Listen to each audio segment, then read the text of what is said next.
불교를 처음 시작한 그 석가모니가 태어나기를 왕궁에서 태어났습니다.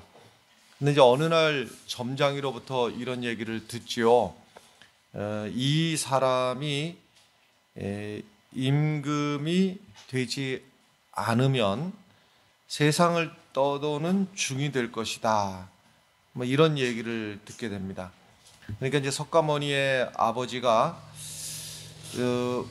이 아들이 중이 되는 게 싫었던 거예요. 그러니까는 아예 일절 대궐 밖에 출입을 금하고 대궐 안에서만 지나도록 합니다. 그 대궐 안에서만 지나니까 중이 될 기회가 없는 것이죠. 그런데 이제 석가모니가 어느 날 성인이 돼 가지고 어느 날 대궐 밖에를 우연찮게 이제 한 번 나간 겁니다. 나가 가지고 만난 것이 이제 병으로 신음하는 이제 사람을 만나게 되고, 그다음에 또 누구를 보게 되는가 하면 나이가 들어가지고 허리가 아주 많이 구부러진 노인을 보게 되고, 또 조금 있다가는 이제 장례 행렬 그 상여가 앞에 가고 사람들이 울며 뒤따르는 그 장례 행렬을 보게 됩니다. 그러니까 이때 석가모니가 지금 본 것이 병든 거, 늙은 거, 이제 죽은 거 이런 것을 보면서 그 생각을 하는 것이죠. 인간은 왜 병이 들고 늙어가고 왜 죽어가고 사는 게 도대체 무엇이고 죽는 게 무엇인가 하는 이런 이제 고민 속에서 이제 그가 수행의 길을 들어가게 되어서 석가모니가 되었습니다. 그러니까 돌이켜 보면은 그 어릴 때 점쟁이가 했던 그 말대로 됐다, 뭐 이렇게 볼 수가 있는 것이죠.希腊 신화에도 그런 비슷한 얘기가 나옵니다.希腊 신화에도 보면 이제 어떤 사람이 이제 태어났을 때에 이 아이에 대한 신탁이 뭐냐면, 이 사람이 언제 죽을지는 알 수, 이제 태어난 아이에 대해서 이 사람이 언제 죽을지는 알 수는 없으나 마지막 죽게 될 때는 깔려 죽게 될 것이다. 이런 신탁을 받게 됩니다. 그러니까는 깔려 죽으니까는 이제 1차로 생각할 수 있는 것은 집이 무너져서 지붕으로부터 깔려 죽을 수가 있으니까 그 어린 시절부터 아예 지붕이 없는 곳에 가고서는 이 아이를 재우고, 그 다음에 이제 점점 커가면서도 어디 들판이나, 그러니까 뭐 얼마나 고생스럽겠습니까? 우리가 실제로 늘 지붕 밑에서 지내니까는 지붕에 얼마나 소중한지를 모르고 우리가 지냅니다만은, 지붕 없이 며칠만 지내보면 이게 보통 일이 아닌데, 그것은 깔려 죽게 될 거라니까는 그저 그냥 야외에 나가서 자고, 산에 가서도 높은 나무 옆에서는 안 있고, 또 바위 밑에 이런 데도 아니고, 그냥 들려 하늘이 무너질 일은 없겠다 싶은 생각이 들어서 이제 그렇게 해서 늙어가는 겁니다. 그렇게 해서 늙어가서 이제 야외에서 그렇게 지내고 하면서 이제 머리털도 다 빠지고, 얼마나 고생스럽겠어요. 바깥에 지내니까 머리털도 다 빠지고, 이제 바닷가에는 뭐 깔려 죽을 게 없으니까 바닷가에서 늙은 노인이 돼가지고 이제 머리도 없으니까는 이제 머리도 이제 번쩍번쩍하게 되고 이렇게 되죠. 그래서 바닷가에 있는 바위에 이렇게 걸터 앉아 있었습니다. 그럴 때 이제 독수리 한 마리가 무엇을 낚아챘는가 하면 거북이를 낚아챘어요. 거북이를 낚아채 갖고서는 이제 이게 딱딱하니까 이대로다가는 이걸 먹을 수가 없으니까 이제 그 날아가던 이 독수리가 생각을 하는 것이죠. 어디 좀 단단한 데다가 이놈을 집어 던지면 이게 팍 깨져서라도 그 안에 있는 이제 거북이를 이제 자기가 취해야 되겠다, 이런 생각하고 밑을 내려다 보니까 밑에 반짝반짝 빛나는 게 있단 말이죠. 그러니까는 그 쏜살같이로 내리 꽂아가지고 그 반짝반짝 빛나는, 마치 이 독수리 입장에서 보면 다이아몬드 보석같이 빛나는 거기에 거북이를 갖다 내리 던져가지고서는 그만 깔려 죽었다. 그토록 평생 동안 깔려 죽지 않으려고 그렇게 애를 썼음에도 불구하고 마지막에는 결국은 언제 죽을지는 모르지만은 깔려 죽었다 이 얘기인데, 그러니까 이런 얘기도 이제 석가모니 이야기나 히랍시나 이야기나 이제 뭐를 전제로 하는가 하면 인생이 운명이라고 하는 게 결정되어졌다. 뭐 소위 우리가 흔히 하는 말로 다 팔자가 정해졌다. 뭐 이런 말들인데, 이 팔자에 대해서 우리 성경에서 말하는 것은 운명이 정해졌다. 운명은 피할 수가 없다라고 하는 이 사실을 정면으로 거부하고 있는 거예요. 이 성경에 보면 그런 게 어디냐는 거예요. 우리가 운명적으로 말하자면은 우리는 죄로 말미암아 죽을 존재였고, 죄로 말미암아 우리는 그 죄의 그늘 아래서 신음할 수밖에 없고 죽을 수밖에 없고 버려질 수밖에 없는 것이 우리의 운명이었는데, 그 운명을 거부한다. 그 운명으로부터 우리는 벗어나 있다 하는 말씀이 바로 이 성경 말씀이고, 그것이 바로 복음의 말씀입니다. 그래서 이 복음이라고 하는 것은 운명을 바꿀 수 있는 힘이 있고 세상을 바꿀 수 있는 힘이 있고, 그리고 운명을 오히려 개척하고 만들어져가는 능력이 바로 이 복음이라 하는 겁니다. 그래서 하나님께서 우리 인생들에게 가지신 계획이 기본적으로 아름다운 인생을 살도록 하나님께서는 우리에게 계획을 가지고 계시는데, 그 하나님을 전적으로 신뢰하는 사람들에게 이 하나님의 아름다운 계획을 하나님께서 조금씩 이루어 가시는 겁니다.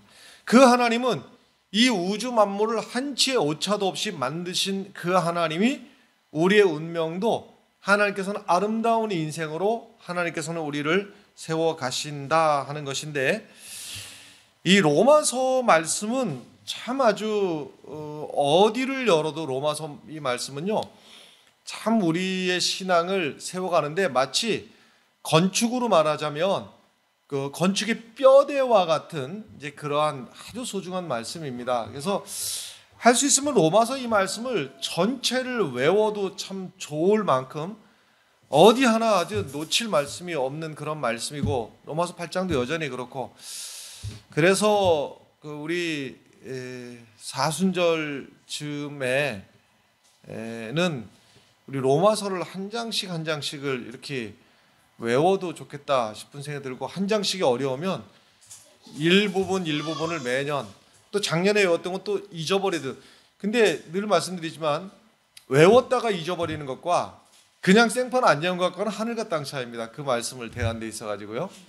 그래서 매년 이것을 조금씩 누적해 가서 로마서 말씀을 가능한 한 좀 많이 외우면 좋겠다 싶은 생각이 드는데, 자, 로마서 8장에 일단 말씀을 부분 좀 보면요, 28절에는 이렇게 되어 있어요. 우리가 알거니와 이렇게 되어 있어요. 이 말씀 알거니와만 보시는데, 우리가 알거니와 이게 안다는 얘기인가요? 모른다는 얘기인가요? 뭐 하여튼 알 것 같다라는 거예요. 뭔가 하여튼 알 것 같다라는 얘기예요. 그런데 이제 그 앞에 26절에 보면은 어떻게 되어 있는가 하면, 이와 같이 성령도 우리의 연약함을 도우시나니 우리는 마땅히 기도할 바를 알지 못하나, 이렇게 되어 있어요. 지금 이제 이 말씀이 어쨌든 그래요. 어쨌든 이 앞에서는 뭘 잘 모르겠다, 알지 못하겠다라는 것이고, 조금 지나가서 이제 28절에는 좀 알 것 같기도 하다라는 이제 그런 얘기예요. 그러니까 여기서 이제 그 큰 틀에서 보면 이런 겁니다. 우리의 인생이라는 게 도대체 뭔가라는 질문에서부터인 겁니다. 그러니까 여러분 불쑥 묻는다면 어떻게 대답하시겠어요? 사는 게 뭡니까? 인생이 뭡니까? 죽음이 뭡니까? 뭐 이런 얘기들, 여기에 대해서요 어찌 생각하면은 잘 알지 못하겠다라고 할 수도 있고, 어찌 생각하면 또 뭐 이렇게 설교를 듣거나 또는 뭐 성경을 보거나 하면 알 것 같기도 하고 뭐 이런 겁니다. 그러니까 우리의 삶이라고 하는 게 실제로 생각을 해보면 무엇이 최선인가? 그러니까 어떻게 하면 행복하게 살 것인가? 그러니까 결혼해가지고 우리 가정을 어떻게 하면 행복한 가정이 될까? 또 자녀를 낳아서 어떻게 하면 이 아이를 가장 부모로서 잘 뒷바라지하고 양육할 수 있을까? 이렇게를 이제 생각을 하게 되지요. 근데 어느 날 이제 덜커덕 이런 문제를 만나게 되는 거예요. 그리고 나서는 제일 먼저 드는 생각이 무슨 생각이 드는가 하면 내가 뭘 잘못했지? 내가 무엇을 했어야 되는데 안 한 게 있나? 내가 안 했어야 되는데 무엇을 했을까? 하고 1차적으로다가는요, 자기 가슴에 손을 얹고 이제 가정에, 자녀에, 또 우리 삶에 이런저런 문제를 딱 만났을 때 내가 자식을 이렇게 키우려고 한 게 아닌데, 우리 가정을 이렇게 만들려고 한 게 아닌데 하면서 어떻게 했어야 되지? 무엇이 최선이지? 나 나름대로는 최선을 다해서 살아온다고 살아왔는데 뭐가 잘못된 거지? 이제 이런 생각이 들기도 하고, 또 앞날에 대해서도 내가 어떻게 살아야지 되는 건가? 무엇이 가장 올바른 일인가? 우리 기도하면서도 그러지 않습니까? 내가 어떻게 기도해야 되는가? 무엇을 지금 기도해야 되는 것이, 우선 자녀만 하더라도 내가 이 자녀를, 물론 큰 틀에서 보면 내 자녀가 행복한 삶을 살기를 바라는 큰 전제를 하지만, 오늘 내가 이 자녀를 위해서 무엇이라고 기도해야 되는가? 어떻게 기도해야 되는가? 하면은 잘 모르겠단 말이죠. 인생이 무엇이냐? 내가 어떻게 살아야 되느냐? 내가 지난날 살아온 내 삶이 무엇이 문제였을까? 어찌 생각하면 잘 모르겠다가 밑에 깔려 있는 것이고, 그 다음에 어떨 때에는 조금 알 것 같기도 하다라고 하는 것이 또 우리의 생각이기도 하고 그렇습니다. 그런데요, 우리가 이제 잘 모른다는 전제 하에서 우리가 먼저 세워야 될 기둥이 하나가 있는데, 그것은 무엇인가 하면 하나님은 선하시다고 하는 사실을 우리는 일단 붙들어야 됩니다. 그러니까는 무엇이 조금 잘못되었을 때 이 스스로에게 내가 뭐가 잘못했지 하는 자책으로부터 시작해서 그 다음 단계에 드는 사탄이 딱 삐집고 들어오는 것이요, 네 탓이야 하는 것에서 그 다음은 우리 마음을 삐집고 들어오는 사탄의 그 검은 그림자가 무엇인가 하면, 하나님이 진짜 계시는가? 하나님이 계시다면 내 인생이 이런 식으로 가게 되는가? 하는 이제 그러한 물음이 내 안에 싹 들어오는 것이죠. 그래서 이럴 때 그 빈틈을 주지 않기 위해서요, 우리가 어떠한 지경에서든지 간에 이를 악물고 붙들어야 되는 것이 하나님이 선하시다라고 하는 거예요. 하나님이 옳다라고 하는 거예요. 나는 지금 견딜 수가 없고, 고린도전서 10장 말씀대로 하면 감당할 시험밖에는, 이런 말이 있는데 정작 말이죠. 어떨 때 정말 내가 당한 이 어려움이 자면서 아무리 생각해도, 기도하면서 아무리 생각해도, 곱씹어봐도 감당 못할 시험인 경우들이 있어요. 내 감정으로 볼 때는 정말 감당 안 되는, 이게 이 숨이 끊어지지 않으니까는 숨 쉬고 사는 것이지, 내가 이걸 감당할 수 있어서 감당하는 시험이 아니라 이 말이에요. 이게 내 감정으로는 그렇게 느껴지는 것이죠. 그 찬송가로 하자면은요, 이 견디다 못해 쓰러질 때 이런 거 있잖아요. 그 뒤에는 물론 도와주시리가 있지만은 견디다 못해 쓰러질 것 같은, 그 가요 뭔 가사인가만, 하여튼 중간에 가사는 생각나는데, 등이 휠 것 같은 삶의 무게요, 그런 노래가 있잖아요. 등이 휠 것 같은 게 얼마나 무거우면, 좀 애지간하면 좀 이걸 그냥 힘든 줄 알고라도 지고 가겠는데, 등이 휠 것 같은 이럴 때 말이죠. 그럴 때에 나는 그렇게 느끼지만 하나님은 선하시다.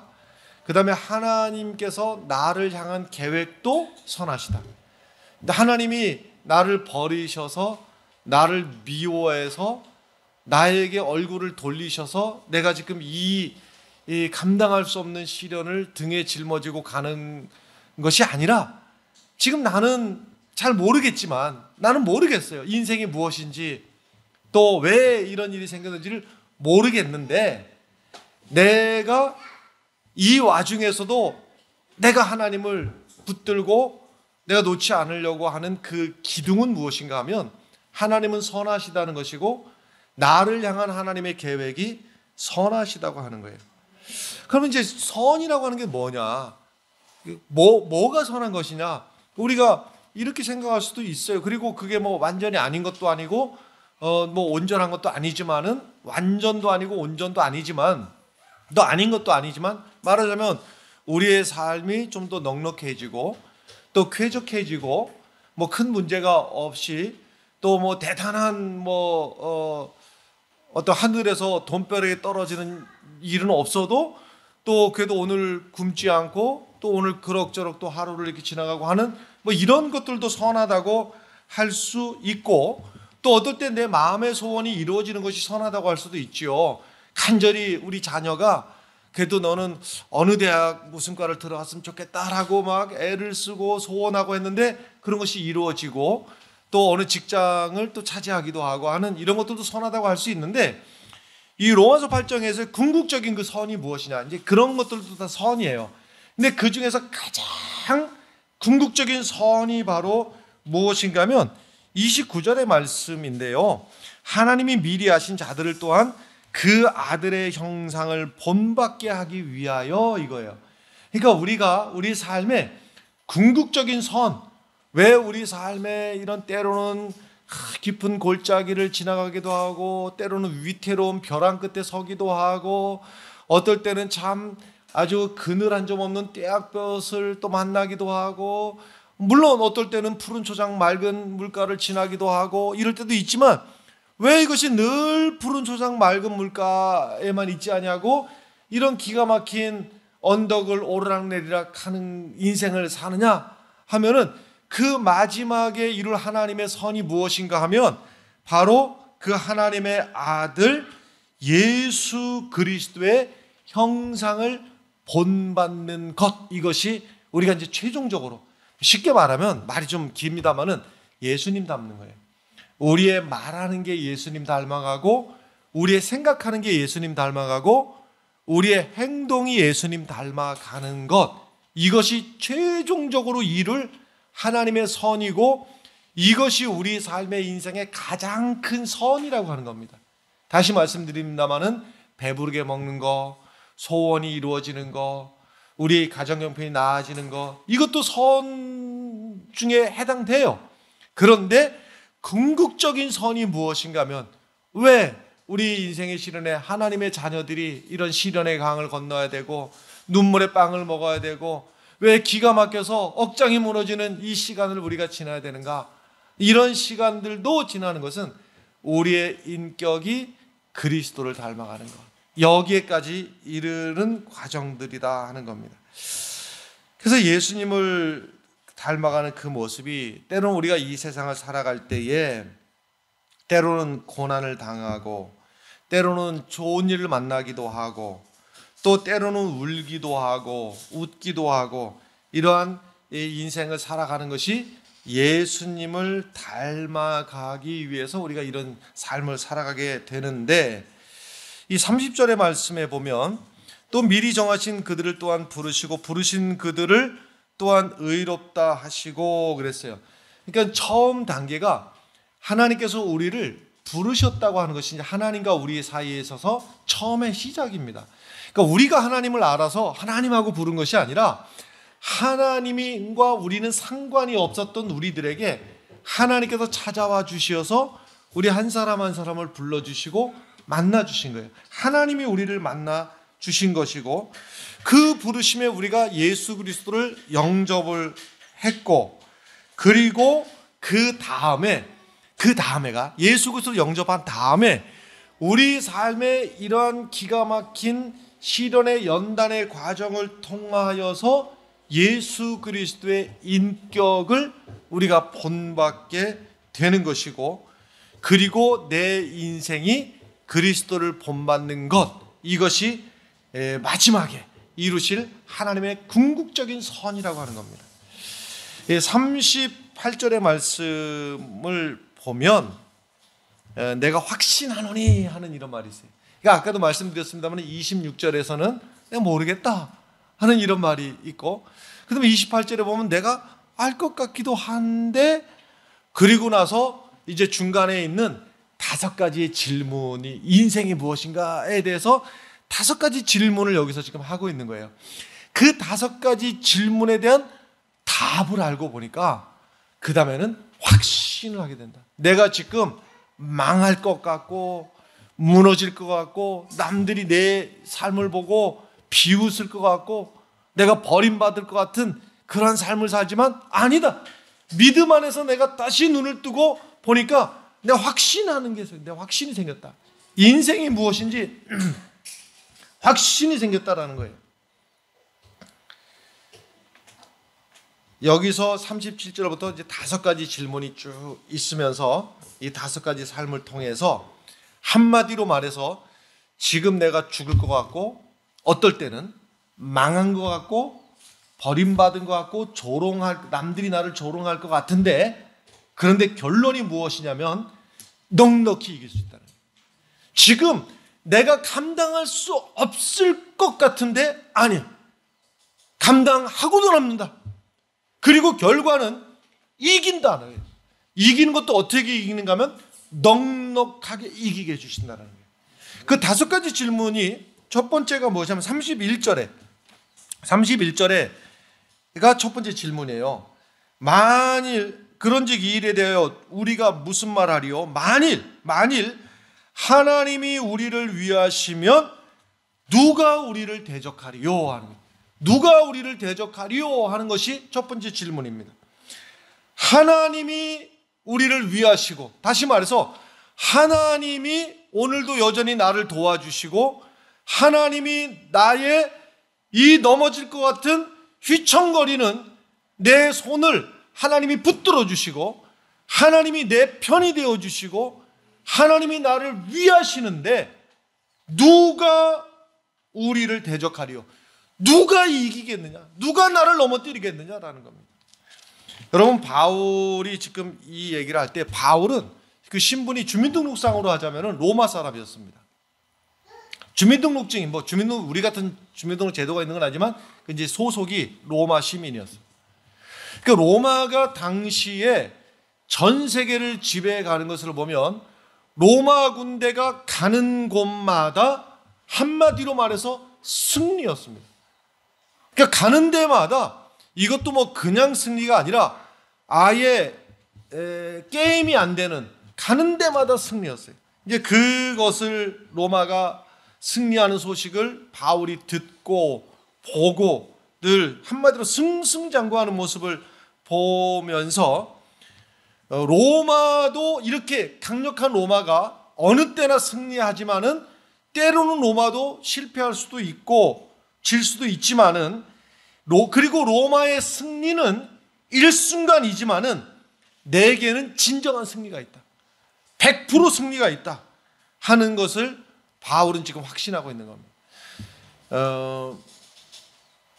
루터가 우리는 쉽게 루터가 종교개혁을, 마틴 루터가 종교개혁을 이루었다 이렇게 쉽게 하지만 당시 시대로다가 한번 돌아가 보시면 지금 로마 캐톨릭이 점점 부패해져 가고 로마 캐톨릭이 성경 말씀으로부터 점점 멀어져 가는데 거기에 루터가 그 중에서 일원이었거든요.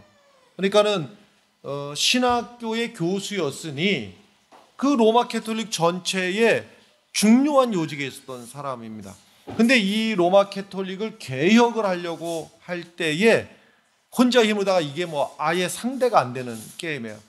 그러니까 지금으로 하자면 이렇게 비유할 수가 있습니다.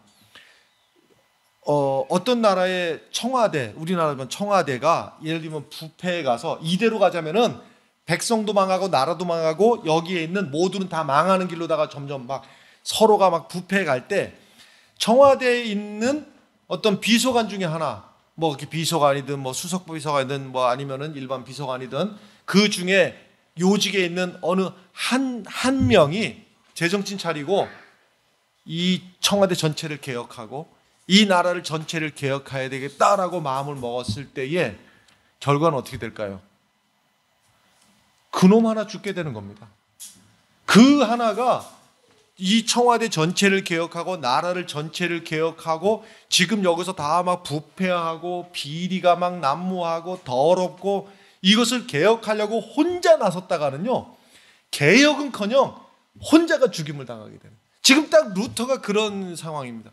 루터가 이 캐톨릭 전체 썩어져 죽어가고 있는 이 로마 캐톨릭을 개혁을 하기 위해서 깃발을 딱 처음부터, 그러니까는 뭐 이걸 개혁해야 되겠다 하고서는 이 시작 막 무슨 뭐 데모하고 운동하고 이렇게 시작한 게 아니고, 하도 답답하니까 신학대학 정문에다가 95개의 질문을 신학생들 보라고, 그리고 여기 로마 캐톨릭 지도자들 보라고 95개의 질문을, 지금 이 캐톨릭이 이 체제가 성경에 맞는 거냐 하는 95개 조목조목 질문을, 이건 어떻게 되는 건데 이거는 뭔데 하고서 95개 질문을 던져.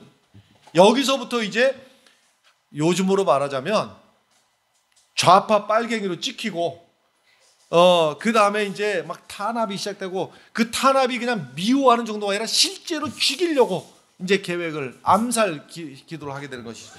그러니까 루터 입장에서 보면 무슨 좀 그 편이 좀 점점 늘어나거나, 아니 예를 들면은 신학대학 교수들이 함께 뭐 루터의 편이 돼주거나, 아니면은 그 로마 캐톨릭 안에 있는 어느 누구라도 좀 같이 동조를 해주거나, 혼자 거의 혼자의 힘으로다가 이거를 갖다가 버텨나가려고 하니까는요, 이거는 옴짝달싹한 못하는 지경이에요. 그래서 이제 점점 이제 포기하고 절망감이 찾아오고 안 되는가 보다 하고서는 이제 포기를 하려고 하는 그때에 그 친구이기도 하고 후배였던 멜랑카톤이 이제 그 루터에게 편지를 보내게 됩니다.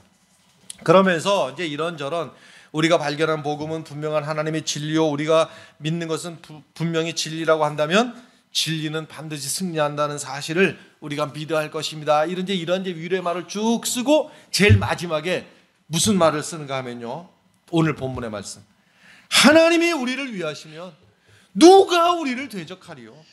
우리를 사랑하시는 예수 그리스도 안에서 우리는 넉넉하게 이기느니라.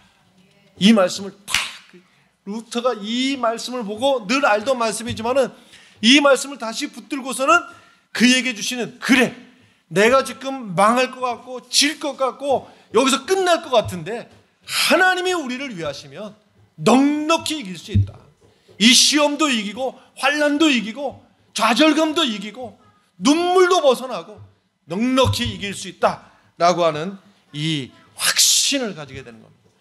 여러분, 우리가 살다 보면 별의별 일 만납니다. 어떨 때는 또 내 안에서 막 은혜가 넘치는 것 같다. 어떨 때는 막 그냥 낙심이 찾아오고 막 좌절이 찾아오고 인생이 뭔가 하는 생각이 들기도 하고 에라 뭔지 모르겠다라는 생각이, 그때 이 말씀 붙들고 하나님이 여전히 나를 사랑하시고 하나님이 여전히 나를 가지고 내 인생에 간섭하시고 하나님이 선하시고 나를 향한 하나님의 계획이 선하실 때 하나님이 나를 위하시면 우리가 넉넉히 이기느니라.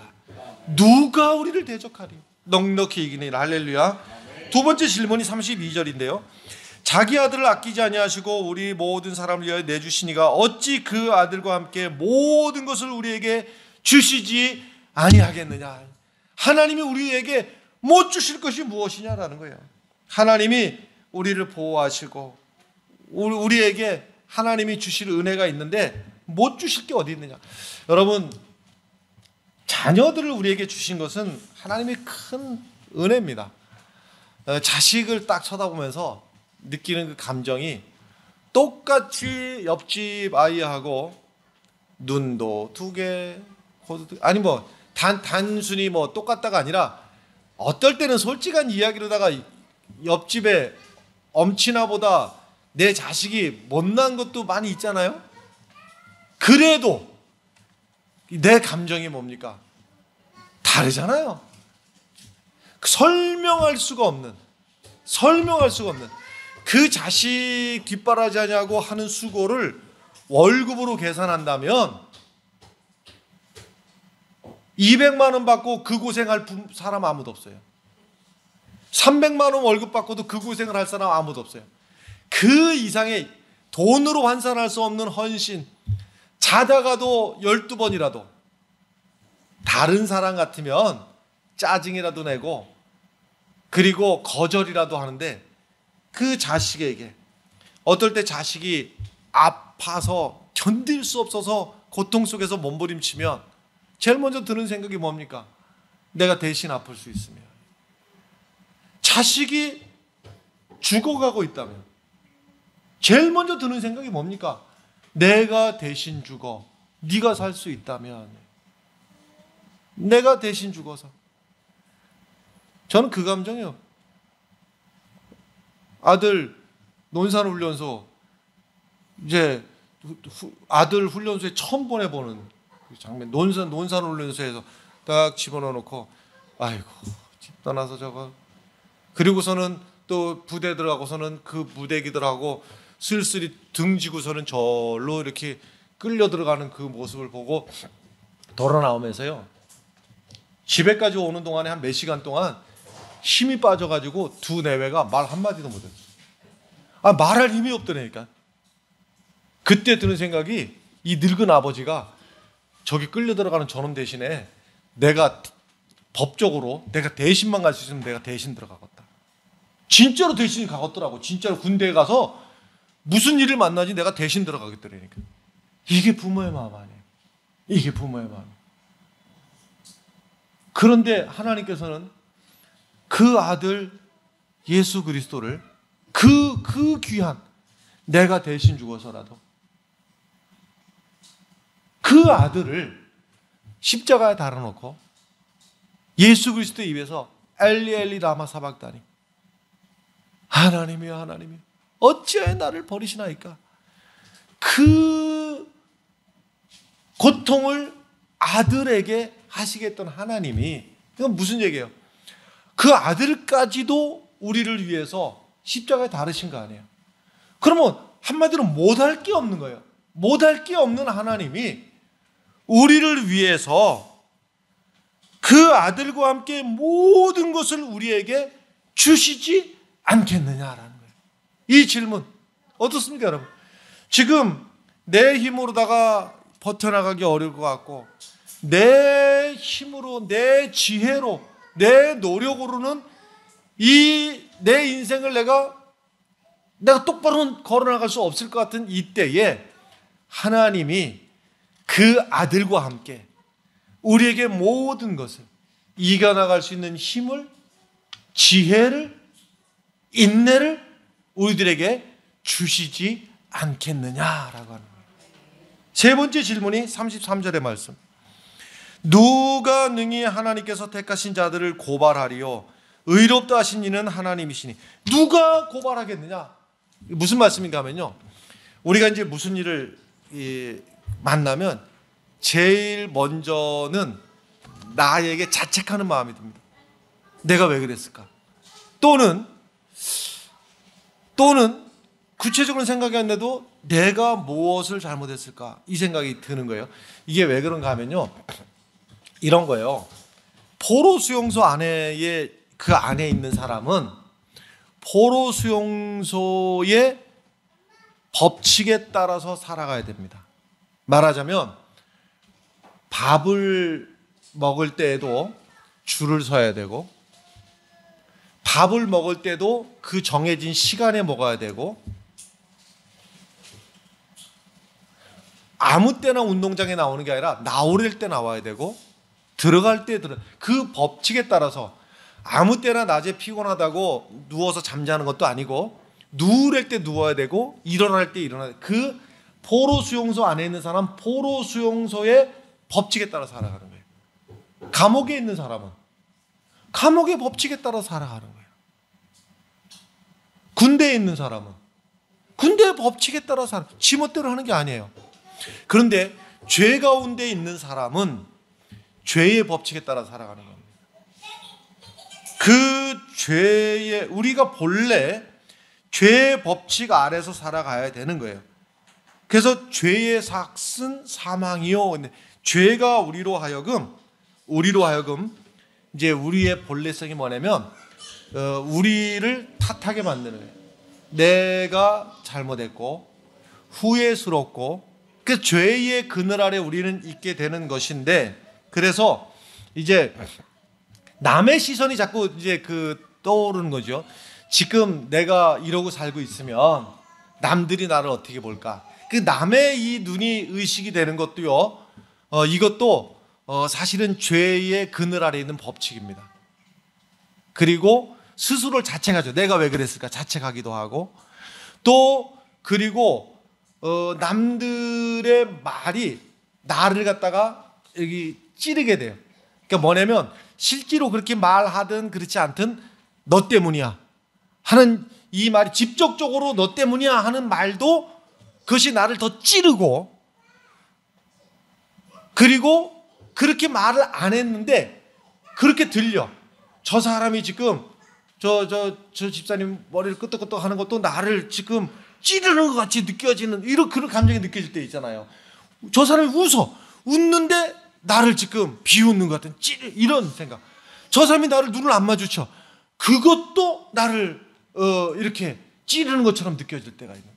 이게 바로 죄 아래에 있는 거예요. 이럴 때에 누가 나를 고발하리요 할 때에 여기서 이 사실 예수 그리스도의 보혈의 능력으로 말미암아서 내 죄의 값은 사라져 버렸고 나는 그 죄의 그늘 아래 있을 이유가 없고 나를 괴롭히고 있는 죄의 능력이 사라졌다고 하는.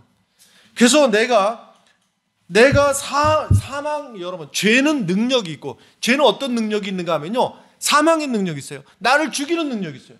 그리고 나를 잠 못 자게 하는 능력이 있고, 내가 다른 사람을 원망하게 하는 능력이 있고, 다른 사람의 눈이 따갑게 느껴지고, 다른 사람의 그 말과 행동이 나를 찌르게 하는 그 능력이 죄 가운데 있는 거예요.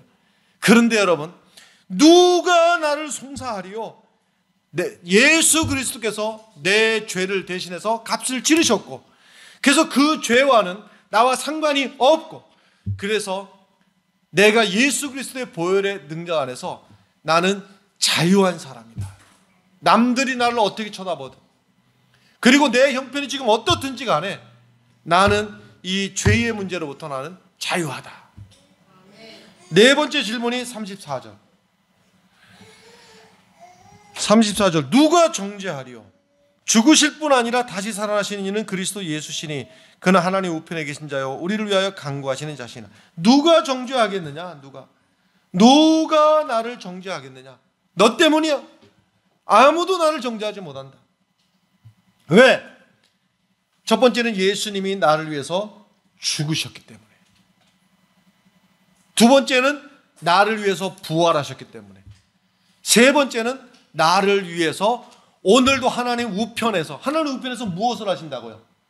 나를 변호하고 계시는 거예요. 하나님 우편에서 간구하신다는데 그 간구가 뭐냐면 나를 변호하고 계시는 거예요.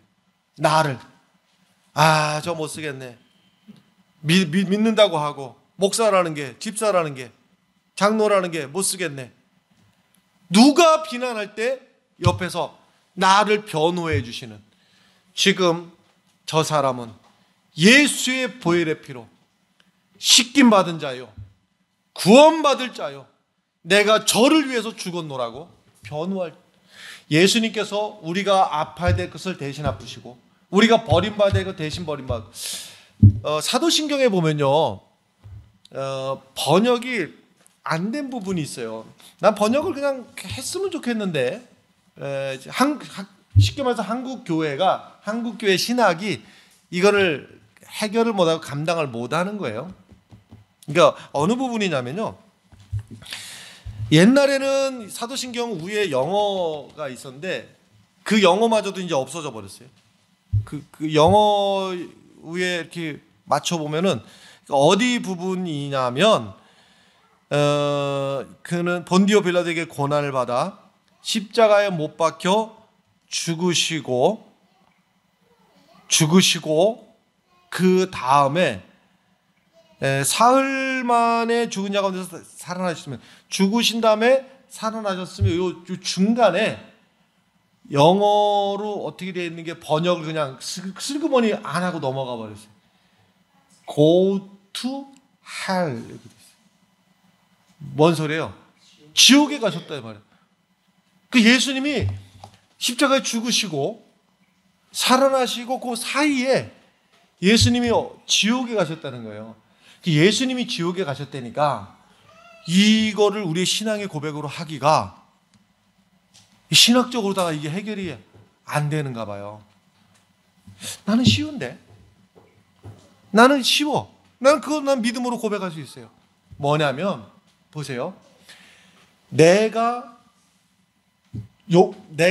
조롱받아야 될 것을 예수님이 대신 조롱받으셨잖아요.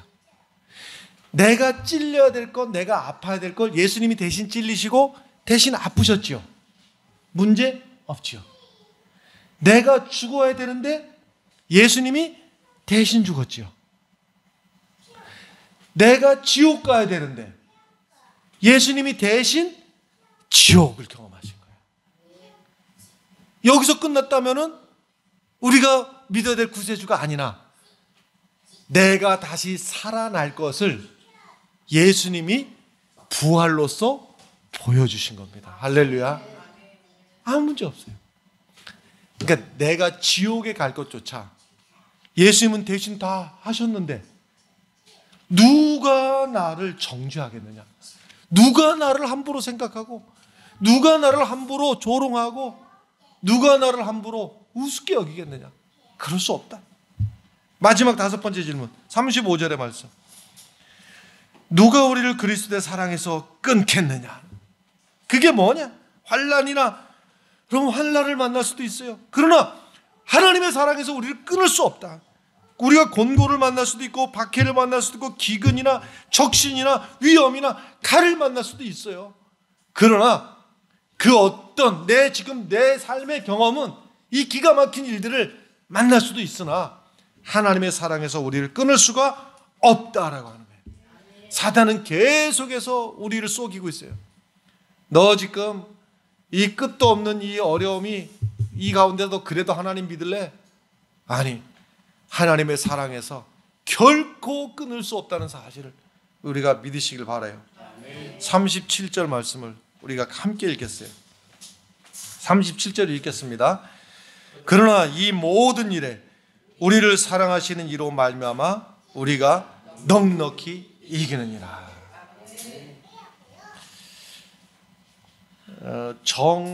이 말씀을 언제 드린 적이 있었어요.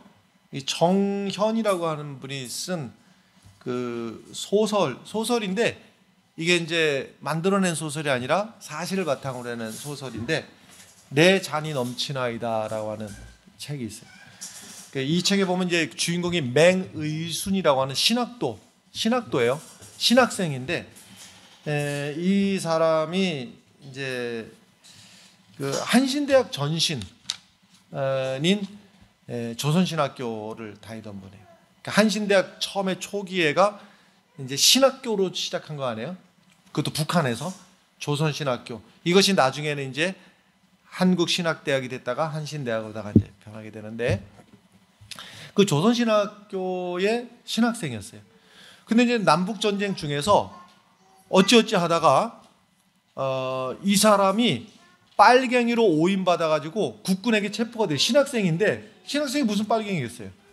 그런데 이제 빨갱이로 오인받아가지고 체포가 돼가지고 포로수용소에 를 가게 됩니다. 거제도 가면은 지금도 포로수용소가 있어요. 거기에 이제 포로수용소에 갇히게 되는 겁니다. 근데 거기서 이제 처음에는 하나님 왜 내게 이런 어려움을 하고 이제 기도하던 중에 거기서 이제 신학생이니까요. 이 포로 수용소 안에서 교회를 개척을 해요. 포로들끼리 교회를 세워놓고 그래서 교회의 이름을 뭐라고 졌는가 하면 광야교회라고 이름을 짓고 거기에서 이제 광야교회에서 이제 기도가 어떻게 바뀌는가 하면요. 이 거제도 포로 수용소에 이제 누가 이제 밀려 들어오게 되는가 하면 중공군들이 거기서 이제 막 밀려 들어오게 되는 겁니다. 그래서 하나님 내가 신학교를 졸업하면 될까 하고 기도하고 있었는데 내가 그 능력이 없는 걸 아시고 하나님이 중국 사람들을 여기서 이렇게 많이 만나게 해주시는군요.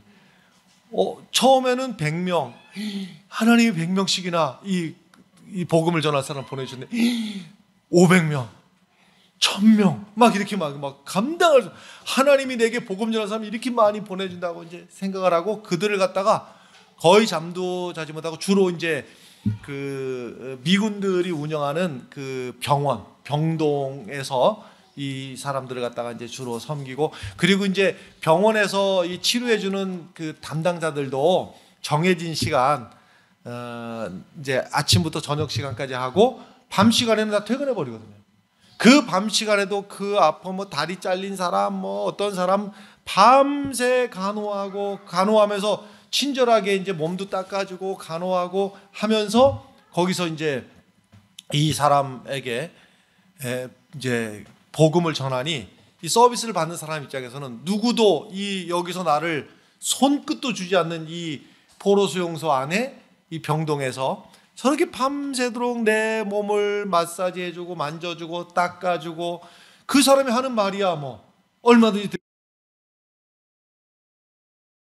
어느 날 이제 마지막 장면이 이제 그 환자를 이제 자기 수건으로다가 닦아주고 그 대야를 들고 마지막 일어서서 마지막에 이제 하나님 앞에 시편 23편을 쭉 외우다가 내 잔이 넘치나이다 하고 그 세대를 까당 놓치면서 거기서 쓰러져서 죽게 돼요.